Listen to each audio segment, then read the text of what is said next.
ಕನ್ನಡ ನಾಡು, ಇದು ಕನ್ನಡಿಗರ ನಾಡಿಮಿಡಿತ. Cyber crime ನೋಡಿ, ಇದು ಇನ್ಕ್ರೀಸಿಂಗ್ ಟ್ರೆಂಡ್ ಎಲ್ಲಾ ಕಡೆನೂ ಇದೆ.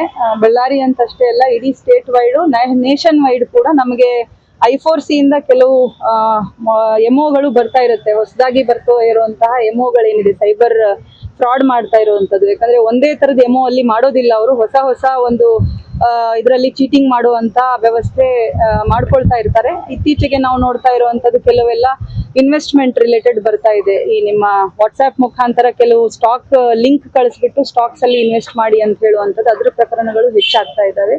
ಇನ್ ಕೆಲವು OTP ಶೇರ್ ಮಾಡೋದ್ರ ಬಗ್ಗೆ, ಕೆಲವು ಅದರಲ್ಲೂ ನಮಗೆ ಅನಕ್ಷರಸ್ಥರು, ಹಳ್ಳಿಯಲ್ಲಿರುವಂತವ್ರು OTP ಈಸಿಲಿ ಶೇರ್ ಮಾಡಿಬಿಡ್ತಾರೆ. ಅದು ಪ್ರಕರಣಗಳು ಜಾಸ್ತಿ ರಿಪೋರ್ಟ್ ಆಗ್ತಾ ಇರುವಂತದ್ದಿದೆ.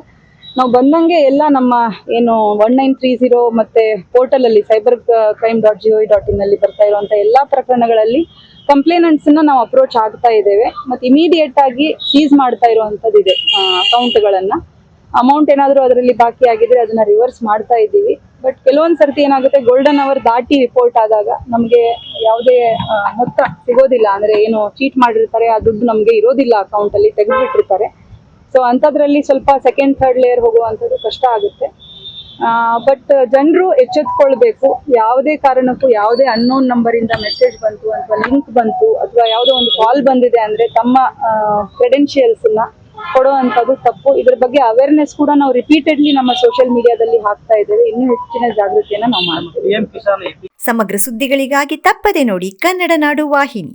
ಸಬ್ಸ್ಕ್ರೈಬ್ ಮಾಡಿಕೊಳ್ಳಲು ಕೂಡಲೇ ಪಕ್ಕದಲ್ಲಿ ಕಾಣುವ ಬೆಲ್ ಐಕಾನ್ ಕ್ಲಿಕ್ ಮಾಡಿ ನೋಟಿಫಿಕೇಶನ್ ಪಡೆಯಿರಿ.